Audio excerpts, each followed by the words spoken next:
Zé, veja bem, antes de eu começar a falar, eu queria que você ficasse à vontade para falar o que você achar que é importante. Se tem alguma coisa que está te preocupando um pouco mais, alguma dúvida, enfim, o que quer que seja. Quando você estiver aliviado, aí você me passa a palavra. Tudo bem? Tá, tranquilo. A minha partilha é basicamente padre. Conversando com o padre, com o irmão toda hora, enfim.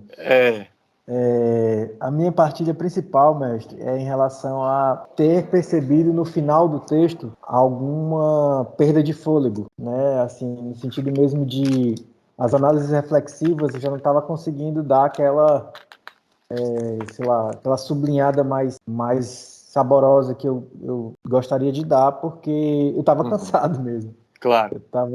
Eu tive um trabalho realmente nos últimos dias muito grande, porque, enfim, o texto se alongou por causa das descrições, mas as análises também tinham que ser feitas, e as análises eu deixei para fazer por último, obviamente, né, que seria um pouco mais lógico, né, dentro da escrita. Mas é isso, foi um momento que eu já me senti um pouco cansado fisicamente, mentalmente. Claro. E que não consegui, nesse momento final, já dar aquele sprint, né? Aquele sprint final. E aí, então, as últimas páginas eu já percebo a perda de fôlego. E a parte final, inclusive, dos alunos, eu não fiz uma análise reflexiva de cada bloco, né? Como poderia ter sido feito. Mas a minha compreensão é que o meu foco era menos digamos, na interlocução com o estudante ou na percepção do estudante em si do que na intencionalidade do professor.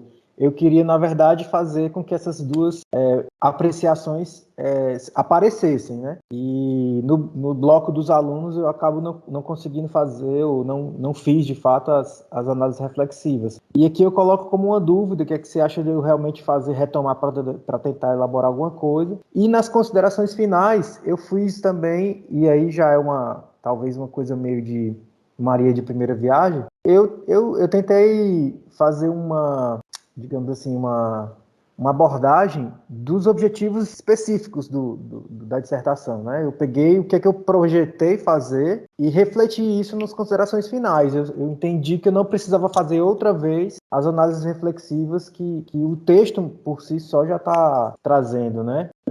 Então, são esses dois pontos, né, que eu queria compartilhar com o senhor, basicamente a falta de fôlego no final do texto e as considerações sobre o capítulo dos alunos, se eu devo, talvez, acrescentar ali a cada bloco alguma apreciação um pouco mais específica. Certo. Tá, então, você prefere que eu comece por essas duas ou pegue as observações que eu fiz e chegue nessas duas depois? Como é que você... Prefiro que o senhor comece pelas suas observações. Caiu de novo?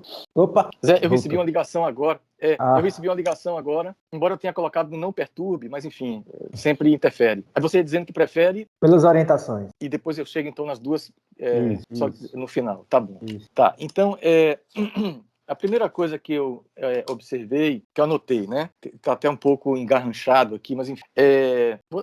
Eu recomendo que você reformate esse seu texto, porque ele deu 320 páginas, e eu acredito que se você fizer uma formatação diminuindo o espaçamento entre os parágrafos, isso pode cair a um número de páginas que, inclusive, não produza um susto tão grande para quem está recebendo. Porque, de fato, Zé, até em texto de doutorado, hoje uma tese de doutorado, enfim, em média, se é que existe isso, mas seria o quê? 200, 250 páginas. Então, quando você bate o olho lá e vê 320, uma dissertação de mestrado, numa situação que as pessoas estão, em geral, dentro de certos limites de agenda e tal, então, eu acho que o que você puder fazer, sem forçar a barra, porque eu acho que aconteceu o contrário. Não é que você forçou para aumentar, mas você deixou a coisa muito à vontade, e aí o texto ganhou um volume que poderia não chegar a tanto. Então, diminui aí esses parágrafos e aquilo mais que você considere que possa fazer. Mas isso é um detalhe de um detalhe, bem o mais superficial possível, né? O tamanho da letra, o senhor acha? Então, eu digo naqueles blocos. Nos blocos? Eu acho que está legal. Tá bom, né? Pelo menos da minha parte, não notei nada diferente. Agora, parece que está menor, né? Um pouco menor. Um pouco menor. Acho que para o tipo de texto, assim, de visualização, está de bom tamanho. Bem, agora indo ao que eu dando alguns retornos de algumas coisas que me chamaram a atenção, esse capítulo que você trabalhou, o texto de Sperber, né, sobre Edith Stein. Sberga. Sberga. Até você escreveu Sperga lá quando foi fazer um... Mas é Sberga. Sberga, isso. Tá até aqui com o texto, não. Com B. Sberga. Então, ali a gente vê o seu texto, na plenitude, né? Na plenitude, quer dizer, quase uma certa lua de mel, hermenêutica, né? Com Stein, com Sberga. É impressionante realmente como o pensamento de Edith Stein calhou de lhe ajudar a costurar esses fios, né, que estão no coração mesmo do seu trabalho. Realmente foi um encontro e da sua parte foi uma tradução entusiasmante. Eu me peguei em vários momentos lendo o seu texto e me enchendo de gratificação, né? Até pelo fato também de que o pensamento de Stein, o trabalho que Berga faz com o pensamento dela e essa triangulação que você fez, você entrando na conversa, tudo toca, né, numa veia que me é muito sensível, esse cruzamento aí de espiritualidade, formação, e eu te digo mais, aproveitando esse ensejo, né, a UNEB, como você disse, o PPG Educ em particular, mas a UNEB, de modo geral, existe ali toda uma ambiência decolonial, enfim, crítica, de esquerda, insurgente. Cada vez eu aprendo a apreciar mais em profundidade tudo que isso representa e tudo que isso oferece. Ao mesmo tempo, na minha forma também de viver tudo isso, há dimensões para mim que são muito caras dentro da complexidade que me forma e que nem sempre toda essa dimensão que eu acabei de falar ligado ao PPG, ao NEB, me aparece dentro do que eu vivo lá. Então, houve uma época em que uma pessoa que tem, inclusive, uma caminhada parecida com a sua, parecida quer dizer, uma figura que pertence a uma certa linhagem espiritual, intelectual, que eu acho que conversaria bem com você, ele ia fazer um trabalho sobre Edith Stein, espiritualidade e tal, lá no nosso programa, sob a minha orientação. E ele chegou a fazer uma seleção, mas ele não passou. E aí ele entrou em outras prioridades e acabou não voltando. E eu confesso que teria feito muito bem ao nosso grupo de pesquisa, ao programa e tudo mais, eu acho, se essa figura viesse com essa outra, né, essas outras referências que a Edith Stein traz. Então, quando eu vi você com esse nível de desenvoltura, da forma que você trouxe, é como se tivesse, de alguma maneira, matado um pouco a minha vontade de ver isso lá, enfim. Então, por puro prazer, porque eu gosto muito de gostar, né? Eu gosto muito de gostar das coisas. Então, por puro prazer, eu ficaria aqui falando mais sobre isso, mas é claro que não é o caso.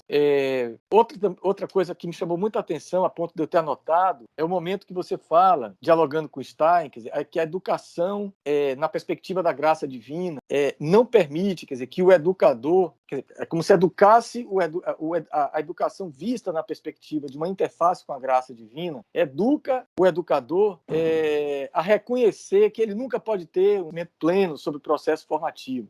Então, essa destituição do educador dentro de uma perspectiva de uma espiritualidade da educação, né?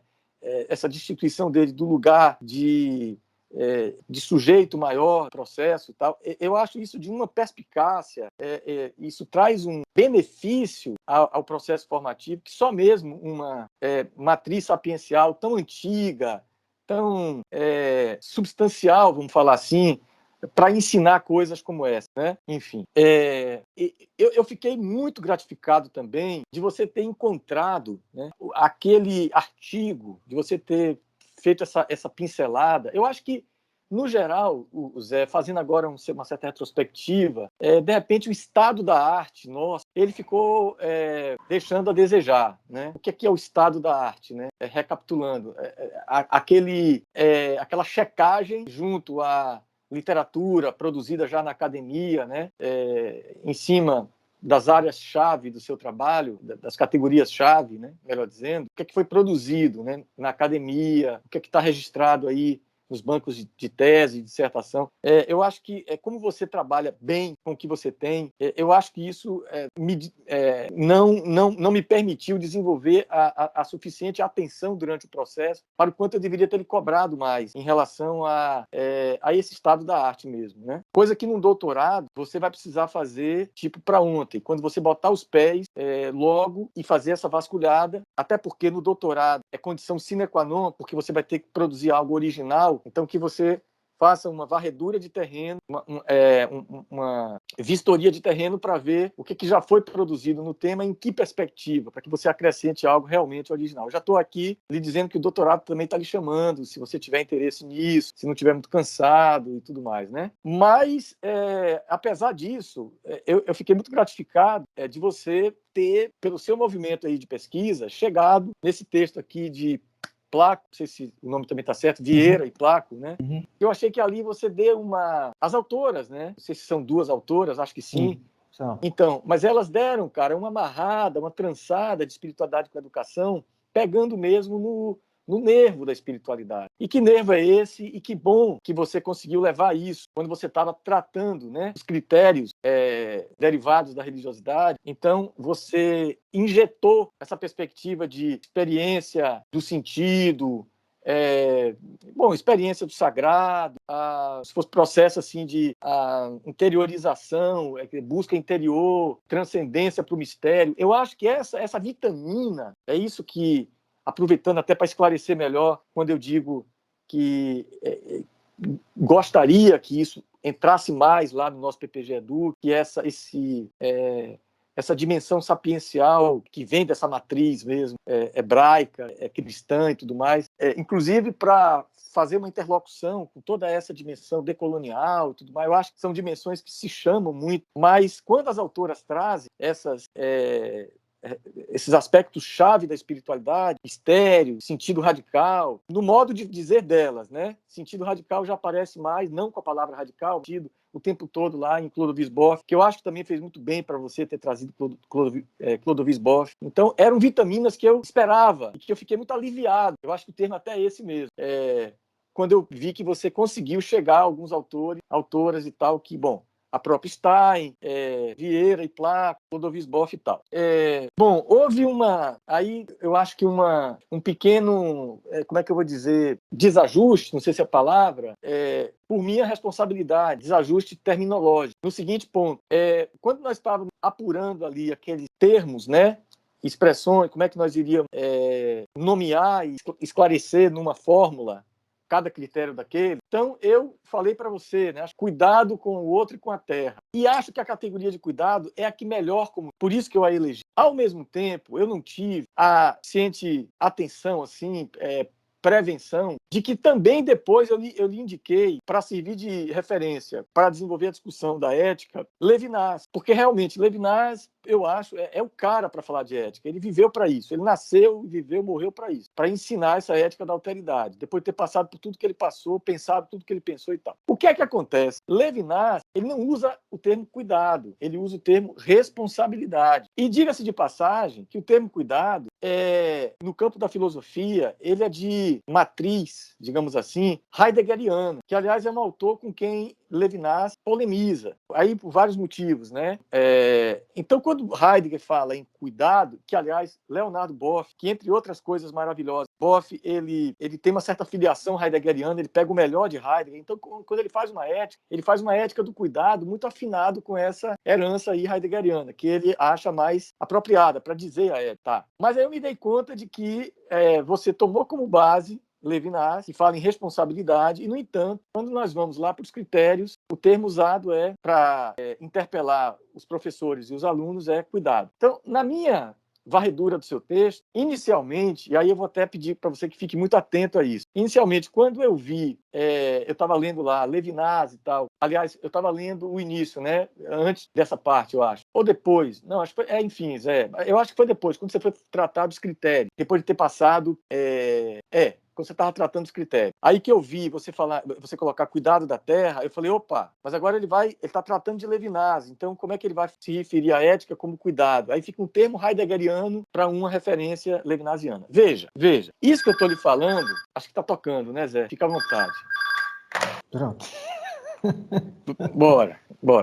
Então, isso que eu estou lhe falando é de um nível de sutileza muito grande, né? Porque eu acho difícil. Desculpa. Tranquilo. É porque é interno, aí eu também não... Entendi. Sim? Foi, cara. Pode. Pronto, tá. Vamos embora. Então, eu não acho que isso seja nada que tenha maior importância, que comprometa. Né? Eu fico com esse ruído também por um cuidado meu e por um nível de apuro meu, assim, com isso, né? Tipo, pô, caramba, se eu tivesse pensado antes, mas ao mesmo tempo, se eu te recomendasse, eu tô até pensando isso comigo mesmo agora, Zé, até dialogando com o meu próprio ruído interno. Se eu te dissesse assim, bom, vamos lá, coloca responsabilidade pelo outro, que diz a ética muito, mas eu acho que para um ouvido de estudante, quando você fala em cuidado com o outro, cuidado, eu acho que a palavra cuidado, ela tem uma aura, inclusive assim, no campo do afeto, digamos, um cuidar é como se fosse comunica melhor o afetar-se pelo outro junto com a solicitude e tudo mais, né? Eu acho um termo mais feliz. Por outro lado, se a gente tirasse Levinas como referência para prezar a palavra cuidado, e fosse para uma literatura mais propriamente heideggeriana, aí a gente teria que ficar, ao que eu saiba, com Boff, só com ele quase, ou com uma literatura heideggeriana mais, enfim, específica, que eu não sei também se seria tão rica para falar de ética quanto Levinas. Então, enfim, foi uma dificuldade de modulação que, revendo esse processo, eu acho que dificilmente evitaríamos, né? E que, de todo modo, acho que dá para dizer que não é algo que seja comprometedor, né? Mas eu acho importante você falar, porque isso fica na minha forma de releitura. Isso vai aparecer, isso pode me ajudar a depurar isso um pouquinho também nas palavras, nas frases. E aí, quando eu vou retomar agora, eu posso, já com essa percepção, fazer alguma coisa que, não sei, fique um pouco mais confluente. Massa.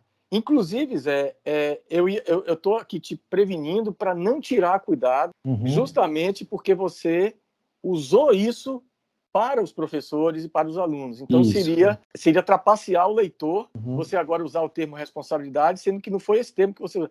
Mas, ao mesmo tempo, nisso que você está falando de dar uma modulada, quem sabe você colocando cuidado ou responsabilidade, aí você preserva essa referência de um termo que você usou lá para o campo e de um termo que você usou na fundamentação. Sendo que cuidado e responsabilidade não são dimensões contraditórias. Uma coisa não anula a outra, ao contrário, são dimensões de contraste, né? Para dizer o mesmo fenômeno. Então, elas temos que enriquecem a percepção do mesmo fenômeno. Bom, agora, uma coisa, Zé, de passagem aqui, eu acho que aquela referência realmente a Levinas, com a espiritualidade da responsabilidade, eu acho que ela ficou muito, muito vitaminosa mesmo, porque esse negócio da ligação... Zé, deixa eu só confirmar que eu deixei no não perturbe. Peraí. Eu não acredito que sim. Porque, de novo, ligaram aqui. Não perturbe. Aqui. Tá no não perturbe mesmo. Enfim. Eu acho que a ligação de claro, em oi, esses negócios. Você falava da espiritualidade com Levinas, eu acho. Então é isso. É só para dizer que confirmar que eu acho que esse enlace que você faz ali de espiritualidade e ética e alteridade em Levinas, eu acho que foi muito bem indicado mesmo, porque são duas dimensões em uma, né, que Levinas ajuda a amarrar. Enfim. Agora, Zé, eu acho o que eu não gostei, francamente, foi de Dussel. Não sei se fui eu que te indiquei, né? Trabalhar a ecologia por Dussel. Deve ter sido eu que te indiquei isso, imagino. Não, assim, Dussel eu conheci através do senhor, claro, mas algumas coisas dele fui buscar pela minha busca mesmo e por achar interessante, né? Entendi, legal. Dussel tem um discurso sobre ecologia? Tem, mas é um discurso de rodapé. Não é o tema dele. O tema dele é tudo isso, né? É ética em perspectiva política. Aí não tem para ninguém. Em perspectiva política, cultural, a partir da América Latina, do Sul e tudo mais. Agora, ecologia, cara, é Boff. É a ética da vida de Boff. E, aliás, aí aparece o cuidar da terra explicitamente. O que até ajudaria, inclusive, a trazer a própria categoria de cuidar para ela não ficar inteiramente alheia ao texto. Então, mas quando eu comecei a ler o Dussel, poderia você casualmente localizar nele alguma dessas notas de rodapé que desse uma boa vitaminada. Mas eu achei que o melhor daquele texto ali é o seu talento mesmo na escrita, é a sua tentativa de tirar o melhor dele, enfim. Mas eu acho que não resultou muito não. Então, nesse sentido, a gente tem pouco tempo. Tem muito pouco tempo. Eu já dei uma buscada em PDF, botei lá Boff e Ética da Vida, imaginando já te passar isso em caráter emergencial. Acho, Zé, que como se trata de um aspecto, de um critério, porque você está falando de ética, como cuidar do outro e cuidar do planeta. E a ecologia entra nessa metade aí. Acho que, quem sabe, sem forçar muito a barra, mais do que você já forçou, mas quem sabe num dia...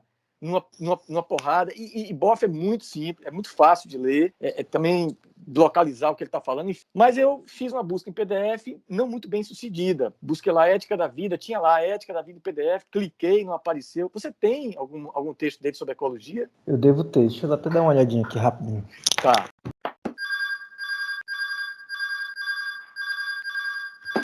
Pode vir pegar.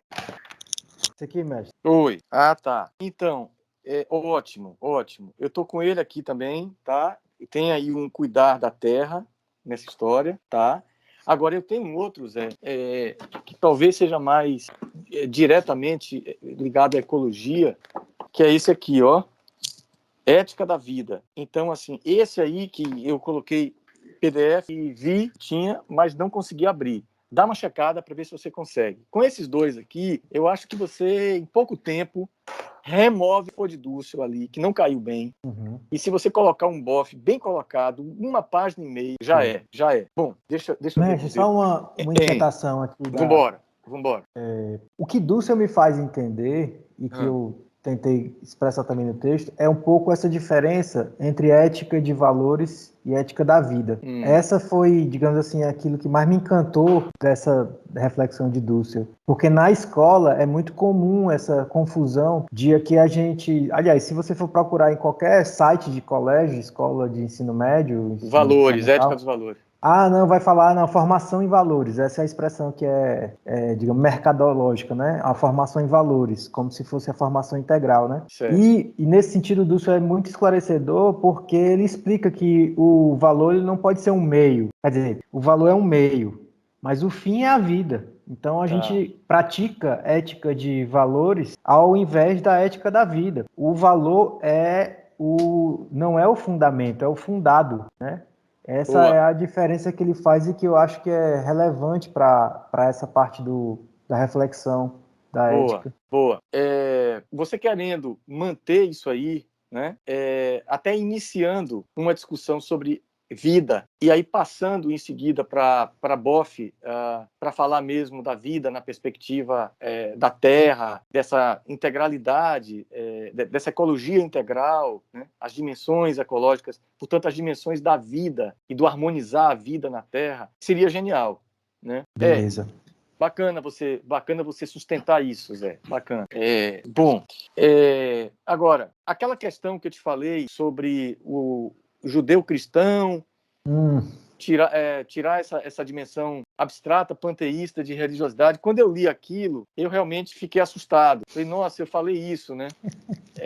Porque às vezes a gente fala uma coisa num contexto, às vezes a partir de um ponto mais preciso, e quando você vê aquilo ganhar uma dimensão assim fora do contexto, e aí você, mas calma aí, como é que eu fui dizer isso, meu Deus do céu? Então, Zé, se você quiser rapidamente me lembrar qual foi aquele contexto em que eu disse isso e tudo mais, aí eu vou retomar isso brevemente. Não, o contexto era que eu estava falando de religiosidade e a gente tinha acabado de ter a qualificação, e se eu não me engano foi Vanessa que terminou a qualificação e Vanessa não entendeu que eu não tinha dito que era religiosidade. A inquietação dela é que eu anunciava o que ia dizer, e no final, aquilo que eu pensei que eu tinha dito, ela disse, não, você não disse o que era religiosidade. Foi daí que a gente entendeu que a ideia estava muito esfumaçada, estava muito, entendi. digamos, etérea. E aí a gente, nesse contexto, foi que conversou sobre isso. Entendi.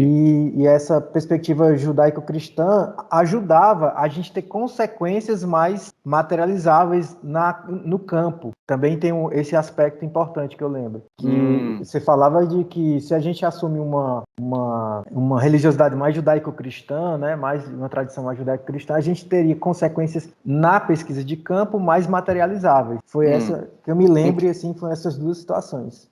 Tá, entendi. Bem, Zé, então veja, o que a gente vê na materialidade do texto, o que o texto fala de religiosidade, e, sobretudo, o que a parte do texto dirigida a docentes e discentes, que é o que importa, que é a perspectiva de religiosidade que chegou até eles, né? Não me conste que você tenha colocado esse acento judaizante cristão nessa perspectiva de religiosidade que chegou até eles para que eles reportassem sobre esse assunto. Então eu acho mais prudente, né? Voltando atrás naquilo que eu tinha lhe falado, né, lá atrás, a gente suprimir essa referência. A menos que você esteja muito seguro dela, né? Que você esteja realmente muito seguro dela. Porque eu acho, realmente, assim, vendo o teu trabalho, que quando você fala em religiosidade, até com os meninos mesmo, as meninas, os meninos, não vi ali que você tenha trazido religiosidade com nenhum acento específico. E, ao mesmo tempo, essa nebulosidade que Vanessa... lembrando agora o que você está falando, lembrando, né, a banca, ela fala sobre a religiosidade. Não sei se dá para dizer que isso é nebulosidade ou que isso é um elemento de positiva indeterminação. Positiva indeterminação, massa. Porque há indeterminações que resultam de reflexão. Você reflete bem e você diz, não, isso aqui precisa permanecer indeterminado, né? Definidamente indeterminado, positivamente indeterminado. Eu acho que é mais por aí que Libânio, que se eu não estou enganado, foi quem lhe deu mais substância para mexer com religiosidade. Eu acho que é mais ou menos isso que ele fala. Então é isso, religiosidade são características atitudinais, características de sensibilidade, características de sociabilidade, crença, disso, daquilo outro, associadas ao exercício em geral, como você mesmo fala para uma menina, ou para um menino, aliás, um menino. Não dá para separar sexualidade de sexo. Então, em geral, essas características de sensibilidade, de crença, de linguagem, que compõem a religiosidade, se associam a exercícios religiosos, de prática de uma certa religião. Enfim. Então, como é que eu vou determinar isso? Como é que isso não vai ser nebuloso? Como é que não seria nebuloso? Sendo que você está falando de religião aí, a partir das estruturas que constituem a religião, que é rito, tanto faz ser cristão quanto, enfim, do candomblé, o ameríndio, mas é rito, é um repertório de crenças, é uma relação com uma instância luminosa, sagrada, suprema. Isso está em qualquer religião, enfim. E a religiosidade é isso, é o que está associado a isso. Bom, então, nesse sentido, eu recomendaria que você pura e simplesmente suprimisse aquela expressão, né? Aquele discurso. Na verdade, aquele discurso todo. Discurso. Aquela digressão, aquela observação que você fez. Sim. Aquela parte toda ali. Desde que você começa a falar até o final, me parece que forma um trecho só. Eu acho que é dispensável mesmo. Mas eu queria te ouvir, eu queria sentir que você, de fato, concorda com isso, porque também, se você não concordar, aí eu já passo a hesitar em relação ao que eu estou dizendo. Eu tenho eu fiquei muito atento a essa observação de Vanessa, né? Realmente, eu fiquei preocupado que a coisa ficasse muito intangível, né? E entendo que isso me ajudou a ativar a atenção para essa questão. Mas como você falou, quando eu caí em campo, eu realmente não trouxe a dimensão de uma forma judaizante, cristianizada, nem nada do tipo. Eu tratei ela de uma forma realmente menos vinculante a nenhuma tradição. Então, e é isso. O resultado da abordagem de campo me convence que acabo que não se torna tão fundante, né, a dimensão judaico-cristã, e sim a perspectiva menos vinculante. Bom, nesse momento é isso que eu tenho como que refletido. Tá. E a dimensão judaizante, elas tenderiam a aparecer, eventualmente, mais nos depoimentos dos professores e dos próprios estudantes. No caso dos estudantes, alguns deles que, mesmo não sendo católicos, né, tem um que é da Umbanda, tem uma menina que é agnóstica, mas, de repente, eles podem ter observado dos professores e da ambiência do marista um modo de religiosidade que já tem esse viés mais judaizante cristianizado, como você diz. Então, cabe a eles, né, mostrar esse viés dessa religiosidade, e não a você, como proponente de uma pesquisa, já induzi-los a ler a religiosidade a partir desse viés. Enfim, é isso. Bom, Zé, em relação ao grupo focal, eu gostei muito. Eu acho que é um aspecto do teu trabalho aí de fundo, que eu acho que chegou no campo, conseguiu se expressar bem, eu acho, que é esse aspecto da racionalidade sapiencial, como essa mediação que costura a religiosidade com o campo da formação. Realmente eu acho que isso aí ficou muito, muito bem engatado, sabe? Uhum. Muito bem articulado mesmo. A religiosidade, ela tem uma sapiencialidade que se traduz como iniciação, enfim, ao mistério, ao sentido radical, à espiritualidade, ao aprendizado, à iniciação numa tradição, ao cuidar do outro e tudo mais. Acho que isso ficou muito esclarecido e chegou muito bem aos professores e aos alunos. Eu sinto assim, né? Uhum. Tem um termo que todo momento que eu vi aparecer no seu texto, eu dei uma ajustada e vê se você concorda comigo, que é quando você fala em comportamental, e eu já proponho atitudinal, porque comportamento pode ter uma linha mais behavior, né? Assim, comportamento no sentido skinneriano, da assim chamada psicologia comportamental. E atitudinal tem mais a ver com o campo da ética mesmo, uma atitude a partir de uma orientação, de uma consciência, de um princípio e tal. Então acho que é um termo que você deve evitar, esse termo comportamento, quando você estiver falando assim de manifestações concretas. A não ser que você entre num aspecto mais, digamos, da dimensão psíquica, do religioso, porque aí sim são manifestações religiosas passivas, de um olhar mais assim objetivante. Acho que é isso que eu quero dizer. Interessante ver aparecer a relação de espiritualidade em alguns relatos docentes. Eu fiquei muito bem impressionado com isso. Aliás, eu gostei muito, aprendi muito com esses relatos docentes. Eu queria ser aluno dessa prod de biologia. Eu comentei alguma coisa dela, não sei se você lembra. Eu não estou lembrado agora, não. Sobre o que, Zé? Ela usava o negócio do tubarão para encantar os meninos, que ela é apaixonada. É a mesma do tubarão. Que pessoa, rapaz, que eu fiquei assim, tocado, emocionado com os relatos dela, especialmente com os dela. Assim, com vontade mesmo de ser aluno desse ser, né? Enfim, me emocionou em particular, né, aquele relato que ela fala das tintas que os alunos usaram, que ela própria depois no final disse que os próprios alunos também, vários deles choraram. É muito emocionante aquilo. Bom, a pergunta do bloco 3, quando você já está nas tabelas ali dos docentes, tem uma pergunta do bloco 3, você pede para relacionar uma habilidade do plano trimestral a uma competência da religiosidade. Mas eu creio que você queria dizer para relacionar a habilidade com o critério derivado da religiosidade, ou seja, um daqueles 4 critérios. E eu digo isso porque quando você, no seu comentário ali do lado, você está comentando o que os professores colocaram, ali você já não fala em competência, você fala em critério. Bem, e qual é a consequência prática? É que uma das professoras, acho até que essa de biologia, ela relaciona a habilidade a uma das competências como é que chama? Do plano... Da BNCC? Da BNCC. Ela relaciona a habilidade com a competência da BNCC, e não a habilidade ou a competência com o critério da racionalidade sapiencial religiosa. Enfim, Zé, então isso eu marquei no texto, mas eu achei importante falar com você daqui, porque implicou em algo, digamos, que seja estruturante, né? Porque, então, aí você teria que fazer uma nota, se é que realmente houve essa confusão, esclarecendo isso. Eu marquei lá no seu texto esse pedido da nota, mas você confirma se é isso mesmo. Bem, há um aspecto delicado, assim, nessa questão da escrita, né, dos professores, que assim, quando há uma falha de português em um texto ou em um texto de um livro ou que alguém escreveu, você não deve, claro, evidente, corrigir, você não deve se intrometer na autoralidade do texto. Ao mesmo tempo, cabe colocar um SIC, né, em sinal de que houve ali um erro formal na linguagem, para que o leitor também fique avisado que aquilo não está correto. Bem, isso é delicado quando se trata de texto de professor, e é duplamente delicado quando se trata de texto de professor de língua portuguesa, né? Que eu acho que é o caso da professora. Então eu fiquei muito hesitante, bota o SIC, não bota o SIC.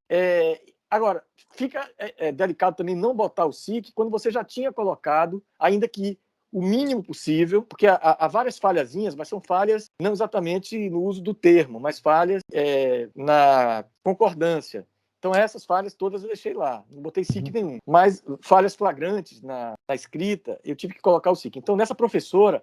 Agora, essa professora houve uma falha que foi mais delicada, Zé. Puxa vida, sempre tem que ter alguma coisa assim, né? Que foi a seguinte falha. Ela é muito sensível à questão da tolerância. Isso. Ela é negra, né? E da Umbanda. E aí, cara, ela colocou na fala dela tal, porque tal prescinde da tolerância e do respeito. Está completamente claro, pelo que ela está dizendo, que não prescinde da tolerância e do respeito. Mas na pressa, ela, inclusive, acho que falou lá uma vez que estava digitando no celular, ela esqueceu desse não. Ora, esse não é a alma dela. Esse não é a alma dela. Não, cara, ela não prescinde da tolerância. Então, como é que eu vou omitir esse não? Agora, ao mesmo tempo, como é que eu vou colocar o não numa intromissão danada ao texto? Então, enfim, aí a solução que eu encontrei para isso foi colocar um não entre colchetes e fazer uma nota de que todo o contexto sugere, né, que o raciocínio se completa com um não, cuja ausência se deve a um provável lapso, né? Enfim, tudo indica que, enfim, porque você fica numa saia justa entre duas coisas. Ou você coloca o não e está interferindo no texto, ou não coloca o não e está tirando a alma dela. Sim. A alma preta da Umbanda que diz: eu não prescindo de tolerância e não prescindo. Imagina. É isso. Mas provavelmente foi isso mesmo, mestre. Ela esqueceu o não. Inclusive, eu estava vendo já no que eu já consegui ver, algumas vezes eu esquecia o para, às vezes eu esqueci o a, né? Eu tô pensando aqui na frase, estou escrevendo, aí eu estou lendo, na minha cabeça tá a palavra, mas no texto não tá, e eu não enxerguei. Que uma coisa é você esquecer um dia e um para. Outra coisa é você esquecer um não à tolerância. De uma pessoa da Umbanda, preta, numa escola de classe média. Gente, parece feito assim para situação de você tratar em conferência sobre ética, sabe? Ética da pesquisa. É incrível isso, incrível. Bom, vamos lá. Há uma... Tá certo. Parabéns pelo... Assim, eu achei, Zé, assim, eu tive vontade de te aplaudir, assim, fisicamente aqui em casa, no momento que você foi... Aliás, você é de uma delicadeza da zorra, assim, né? Você é uma pessoa... Nossa, as pessoas que te criaram devem ter muito orgulho de você. Assim. Mamãe, vou falar isso pra senhora, mamãe. Deixa gravado aí, fala isso pra ela.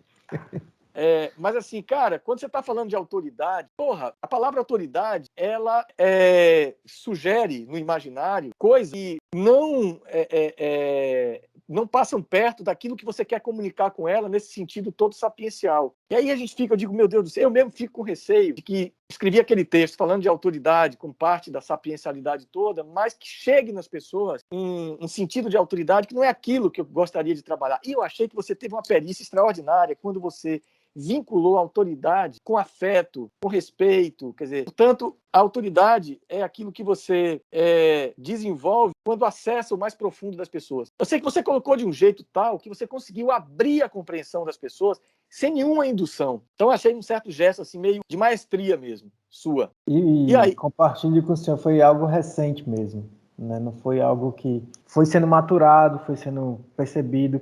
Me ajudou muito a fala dos professores também, né? A fala dos professores que talvez me deu acesso a essa compreensão e graças a Deus também que eu consegui transcrever em texto, né? Basicamente é isso que eu aprendi com os professores. Os professores eles são respeitados pelo conhecimento que têm, mas eu fiquei impressionado, e uma dessas professoras é a professora de biologia, que o senhor cita. Sim. Como ela acessa os meninos, como ela tem autoridade sobre os meninos a partir desse vínculo de afeto, desse vínculo de perguntar para eles: por que seu cara tá diferente hoje? Por que você tá assim hoje? Você não tá tão atento?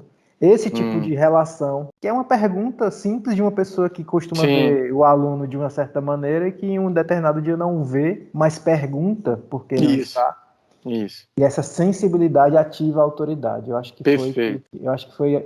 Essa conversa com os professores me fez entender muito disso. Eu fiquei aliviado, Zé. Eu fiquei aliviado quando você conseguiu colocar a palavra no melhor lugar que ela pudesse ficar, que é uma das palavras mais difícil do que tradição, por exemplo. Embora a própria professora essa da Umbanda, ela tenha feito uma observação sobre tradição que eu achei muito bacana. Ela fez questão de marcar que tradição não é tradicionalismo e tal. Achei legal ela ter marcado essa distância, né? Mas, em geral, quando as pessoas ouviram a tradição lá que você trouxe, acho que elas já foram para o sentido mais que aquele que você queria mesmo comunicar. Bem, veja, as considerações finais, tem duas coisas que eu queria observar, Zé. Assim, uma é quando você usa o termo intervenção. Acho que você usa mais de uma vez, se eu não estou enganado. E fique muito atento a esse termo. Por coincidência, eu tive numa banca há pouco de um orientando meu e me escapou a palavra intervenção, que não é nem a palavra que eu uso muito. Eu queria dizer isso, né? Uma ação de protagonismo e tal, uma iniciativa. Aí saiu a palavra intervenção. E tinha na banca um querido colega meu, até amigo, que eu conheci no México agora, e ele falou, não, pelo amor de Deus, intervenção não, porque geralmente intervenção tem essa aura que todo o tema da intervenção militar e intervenções que vem de cima traz, né? Agora, mais do que evitar a palavra intervenção, quando você termina as suas considerações finais, se eu não estou enganado, falando em missão, né? Dê uma conferida lá, porque eu não voltei, mas você fala, tem uma missão em aberto, portanto, é algo assim que você fala. Numa certa perspectiva, ok. Numa outra perspectiva, cuidado, porque soa como se o aprendizado que você obteve do campo está se justificando pelo uso que você vai fazer disso no sentido de apurar a transmissão da religiosidade como via formativa. Ou seja, é como se você vocalizasse ali o seu lugar de pedagogo do marista. Isso eu estou pensando em voz alta aqui contigo, mas eu fico pensando se não é melhor você guardar para você. Guardar essa missão do Zé pastoral, do Zé cristão católico marista, de alma marista, guardar isso para ti. E, na realidade, o que te interessa como pesquisador, ou o que interessa ao público escutar de você enquanto pesquisador público, é o que é que o campo, né, ensinou sobre a incidência, essa ou aquela, né, favorável ou desfavorável, que a religiosidade tem nos processos formativos. Então, acho que o tom final, por assim dizer, de despedida, eu acho que ficaria melhor empregado se deixasse falar mais esse olhar de quem está salientando aquilo que aprendeu do campo, como pesquisador, do que como um missionário que, a partir daí, digamos assim, entende que há muito que trabalhar nessa seara, né? Então, ter muito cuidado com esse tom aí, não beirar o confessional. Bem, Zé, agora, em relação às questões que você trouxe... Só uma observação da intervenção, mestre. É um verbo muito usado pelas pedagogas.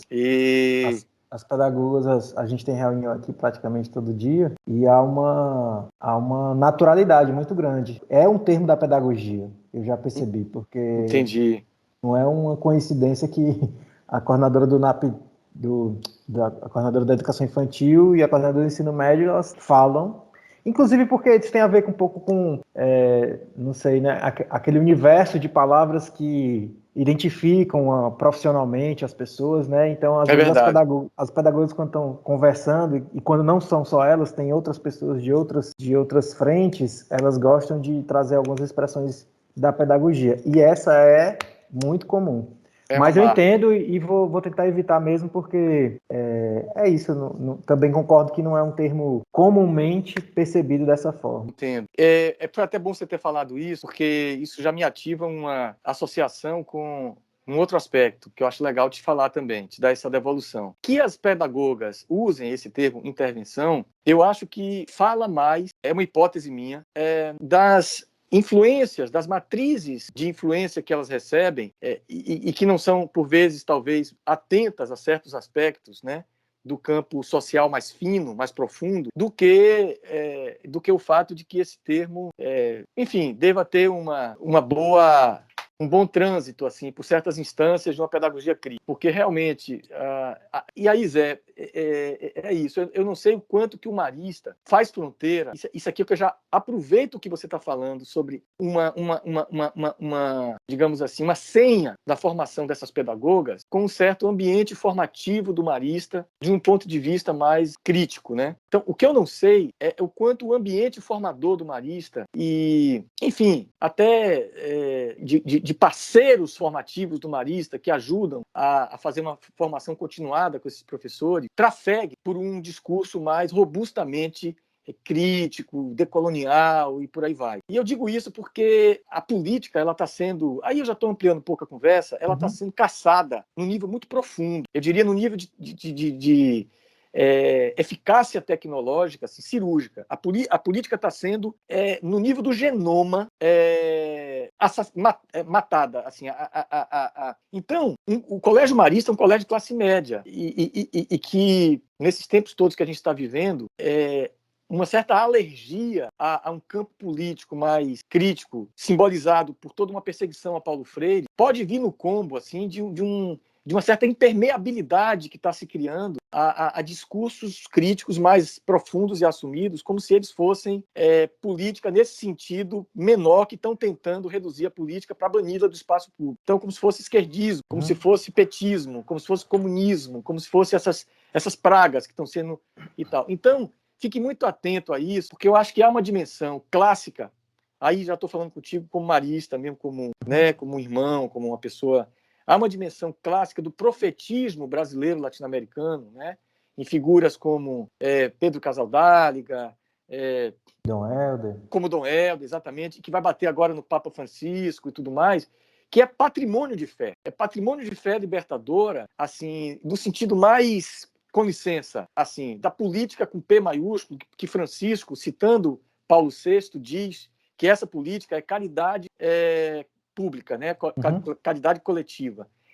Eu percebi nas falas dos professores, interessante, eu estou já abrindo para aproveitar e colocar aí, assim, essa dimensão que, por exemplo, quando eu fui formado no Colégio Católico, tempos atrás, em que essas ousadias semânticas que marcavam um certo profetismo daquela religiosidade, um profetismo que se assumia como profético e que não temia ser confundido com outra coisa menor, e que se assumia como político, não receando que isso fosse algo, digamos assim, da ordem do doutrinário, do totalitário, do comunista vai para Cuba. Não, era um profetismo bem resolvido, né? Então, eu percebo assim que, por mais, e aí eu já estou dando uma devolução sobre a minha impressão da fala dos professores, que a gente perceba uma formação humanista muito robusta, muito realmente humanizadora, como os próprios discentes mostram isso, na direção assim do se sentirem acolhidos, aconchegados, na direção da confiabilidade, na direção de uma política dos afetos. Então, tudo isso aí, eu acho que esse humanismo todo pega essa religiosidade judeu-cristã dos maristas, e aí no ambiente dela, aí na formação dos professores, ficou claro. Agora, essa dimensão do profetismo crítico não aparece praticamente em momento algum. E aí, isso é mais até, aliás, um reforço para a gente tirar aquela referência que você faz a judeu-cristã, e depois, quando você agrega o decolonial. Não, pelo amor de Deus. Dando passo atrás, não. Realmente enviesar a religiosidade pelo hebreu cristão, e ainda mais numa vertente decolonial, seria enviesar demais, seria sair de uma nebulosa para uma coisa já completamente condicionada. Então, agora, independente disso ser não recomendável como instrumento de pesquisa, mas diga-se de passagem que esse ar decolonial eu não percebi em momento praticamente nenhum. A palavra política, inclusive, ela quase não aparece. Ela quase não aparece. Então, eu estou impressionado, eu estou contrabandeando já aqui, preciosos minutos assim, sobre um ponto, mas está tudo dentro do retorno ao que veio do campo, né? Diga-se de passagem que realmente o ataque à política está sendo feito no nível de admirável mundo novo, de uma tecnologia muito profunda. Então, quando colegas falam em intervenção sem constrangimento, eu receio que a educação política, da sensibilidade delas, não tenha chegado a um nível de finura para desenvolver esse tipo de alergia, de prevenção, de atenção. Bom, Zé, só compartilhando com o senhor rapidão. Sim, Essa semana eu tive uma dificuldade com uma coordenadora daqui, porque ela quer sugerir uma campanha de doação, certo. E eu refletia com ela que é muito comum que a classe média brasileira entenda que quando está dando uma cesta básica, uma fralda, ou leite em pó, ela acha que ela está fazendo justiça. Certo. E eu na fala, eu falei, a classe média brasileira confunde fazer justiça com doar a cesta básica. E ela se incomodou com a minha fala. Tá. Porque, enfim, é isso. E ela é de classe média, etc, né? Como nós e tal. É, como nós, isso.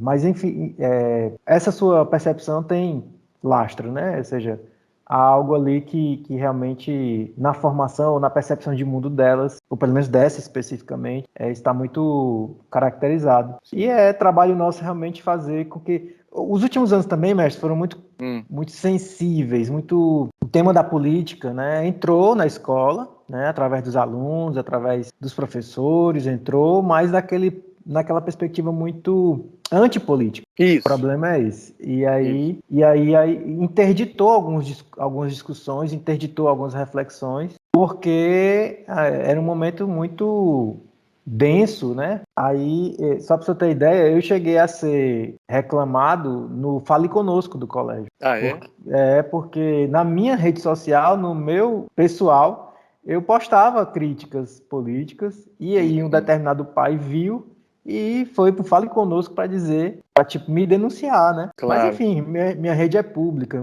os meus gestores conhecem, Claro. Todo mundo sabe como é meu posicionamento, mas, enfim, graças a Deus não houve consequência nenhuma, porque os meus gestores, eles entendem que esse é um espaço diferente, isso não estava vinculado a nada do meu trabalho, a nada do que poderia comprometer o colégio, nem nada do tipo, então passou. Mas eu fui comunicado do que tinha acontecido.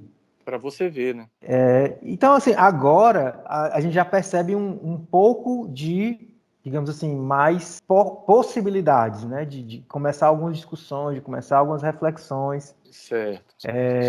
Que começa a aparecer. Mas tem isso, né? Tem muita gente que, na verdade, tem uma compreensão muito, muito pobre, né? Do que significa tanta coisa. Sim, muito pobre. E, nesse contexto, muito contaminada. Intoxicada. Acho que você foi muito feliz, você foi muito preciso aí com essa sua observação sobre justiça.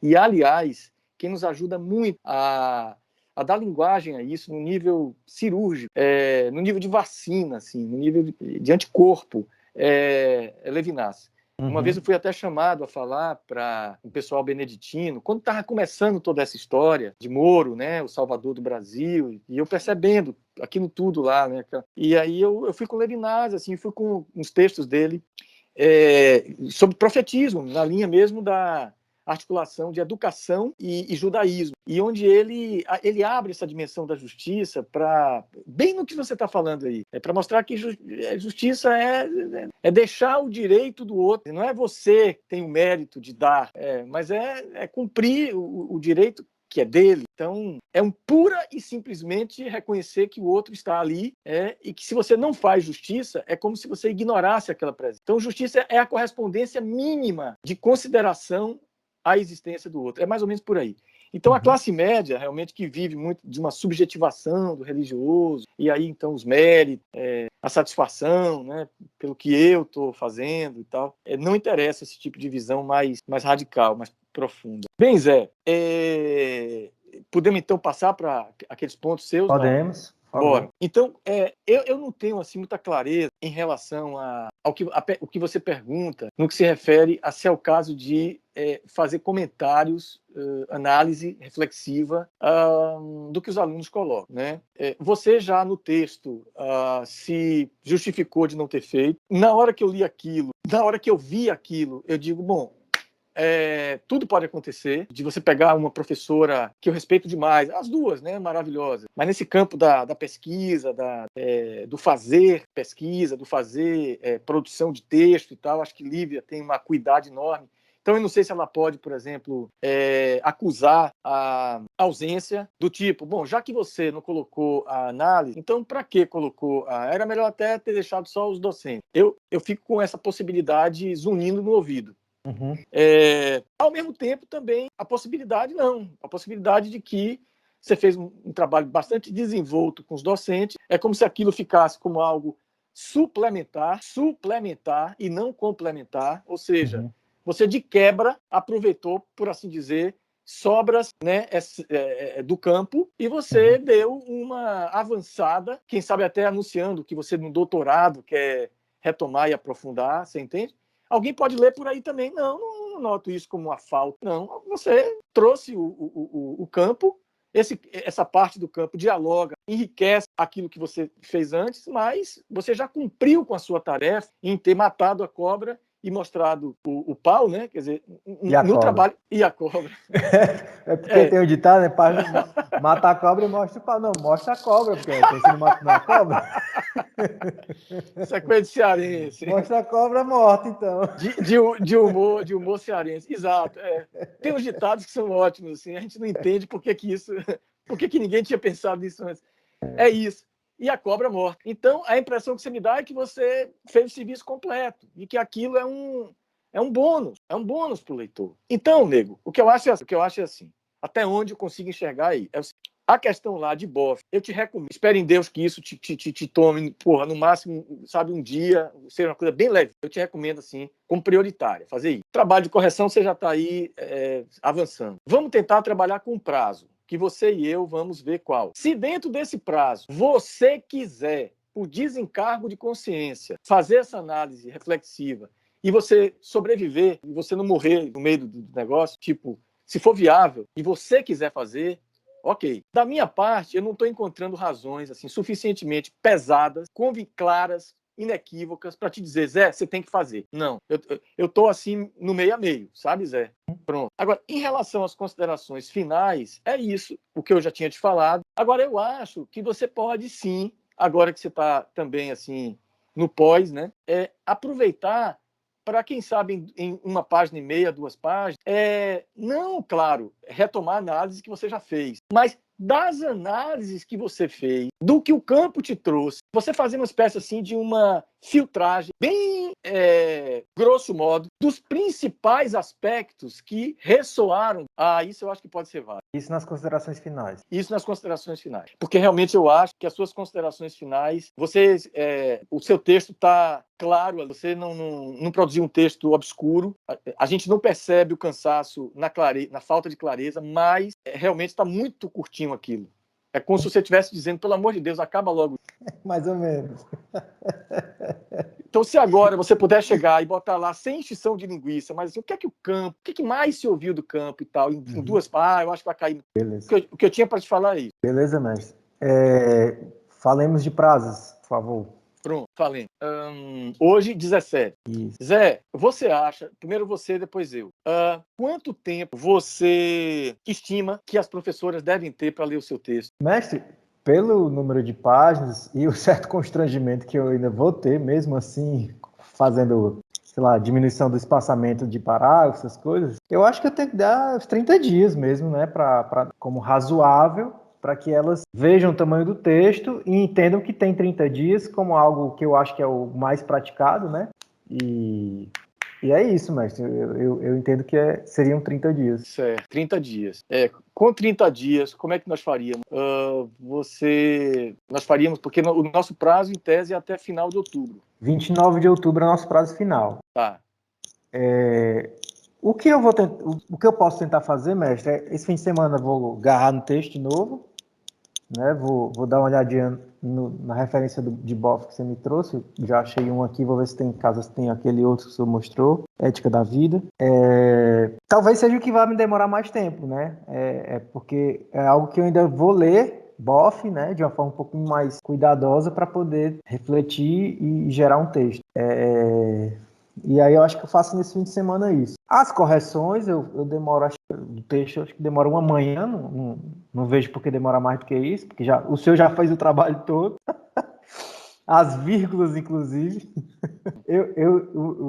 O padre Carlos André, que você conhece, ele trabalha aqui com a gente. Querido. Manda um abraço para ele. Não esquece, não. Não esquece, não. Mando sim. Inclusive, ele tá falando de uns projetos lá da UXAL, e aí pergunta, por que você não fala com o professor Luciano? Você acha que ele... Eu acho que sim, chame. Ele vai dizer se ele consegue. Oi. Peraí, Zé, eu caí. Opa. Eu caí aqui. Peraí, eu caí aqui porque acho que é minha filha que tá me ligando. Ah, tá. Você quer atender? Só um que eu vou... Viu? Oi, Zé. Oi. Sim. Paramos em Padre Carlos André, sobre vírgulas e tal. Não, a gente entrou nesse assunto porque eu comentava com ele, né, da dissertação, e ele perguntou como é que era você como orientador. Aí, não, ele corria até as vírgulas, padre. Aí então ele é igual a mim. Olha aí. Zé, isso tá virando já quase toque, cara. Isso tá me fazendo, assim, sofrer. Eu tenho que parar com isso. Não, mas para quem é orientando é ótimo. E o que ele falava, na verdade, é que ele tem uns projetos aí da UXAL, que ele é coordenador na UXAL.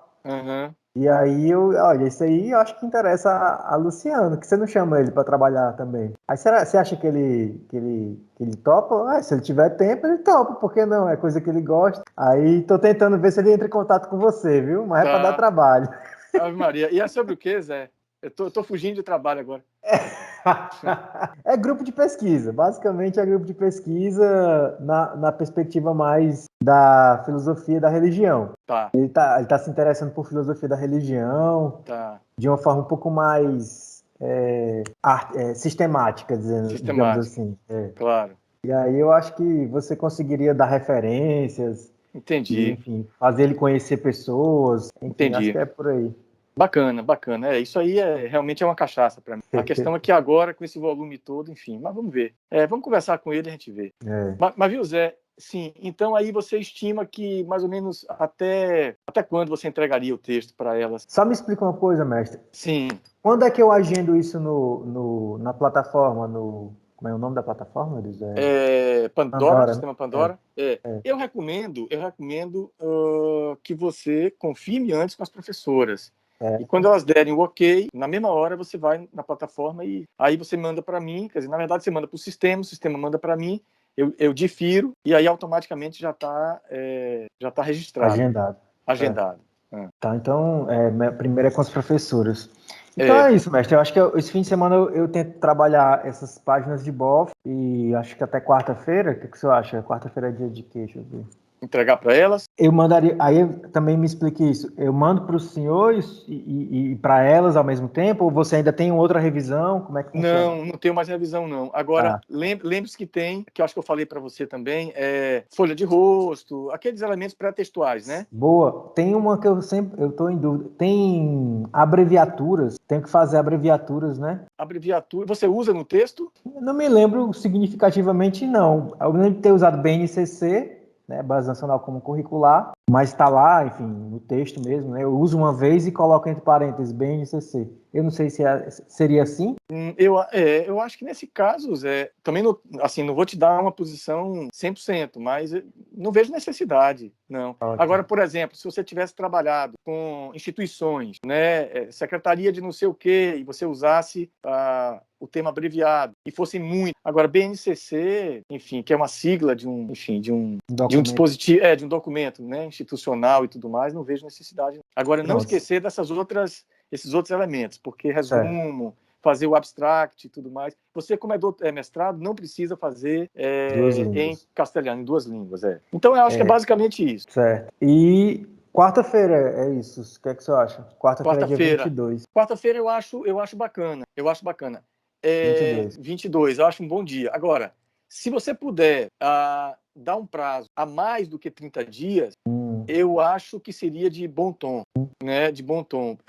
Considerando o tamanho do texto, porque 30 dias era o normal, mas assim, textos de 150, 180. Então, na realidade, Zé, quanto mais a gente puder expandir isso, eu cheguei a pensar, assim, um pouco realista ou pessimista, que talvez fosse o caso até da gente entrar em novembro. Eu cheguei até a pensar isso, porque já aconteceu se eu não me engano, né, se a memória não me trai, de fazer, extrapolando a banca, extrapolando prazo em 10, não sei o que, dias, e isso não ter qualquer efeito em termos do sistema. O seu texto já está pronto, já está tudo certo, mas isso seria só, digamos, no último caso, para, assim, considerar muito, muito, muito mesmo o conforto dela. Você acha que 40 dias, mestre? Não, se a gente conseguisse 40 dias, ia ser de perfeito tom. Inclusive, é porque a data limite lá é 29. Isso significa que eu teria que entregar segunda. Não, mas aí não, seria perfeito, mas para você seria ruim. Iria lhe castigar. Não. Eu posso tentar fazer esse esforço em atenção às professoras mesmo, eu acho que é justo, mas vamos tentar, então assim, plano A seria dia 22, se eu conseguir realmente antecipar um pouco o que eu estou pensando, dia 20. No caso, dia 20, segunda-feira. Não, eu já lhe digo outra coisa. Plano A, quarta-feira, que foi o que você se deu inicialmente. Uhum. Porque vamos tentar considerar o melhor possível ela, mas também te poupando dentro também do que for possível. Nesse sentido, eu acho que um caminho aristotélico aí do meio é uns 35 dias, que eu acho que quarta-feira vai ser isso, uns 35 dias. E acho legal que você, para que elas fiquem cientes, que você dê essa sinalizada de 35 dias, para que elas vejam, saibam que você está atento. Uhum, tá ok. E de antemão, então, eu prevejo marcar para o dia 29 de outubro, então, viu, mestre? 29 de outubro. 28 eu tenho um compromisso, 29 é o quê? É sexta-feira? Ah, menino, tem que ver isso. Sexta-feira. À tarde. À tarde, ok. Tudo bem? Beleza. Começo ou final? Você que diz. Da tarde? Ah, não. Aí no final não pode. Tem que ser no começo. Tem que ser. Dura mais tempo do que a qualificação, realmente. Tem que ser o quê? Aí 2 horas. 2 horas. Porque eu tenho aula até 11h30, aí fica tranquilo para mim. Ok, já anotei aqui. Massa. Mestre, obrigado então. Vambora, Zé. Mais uma vez, um cheiro. Qualquer Cheiro, coisa. irmão. Tamo junto, força, paz. E qualquer coisa também me dá um toque. Eu tô por aqui, à sua disposição. Vambora. Obrigado. Beleza. Abraço. Quero ver essa cobra morta, viu, meu irmão? Beleza. Valeu.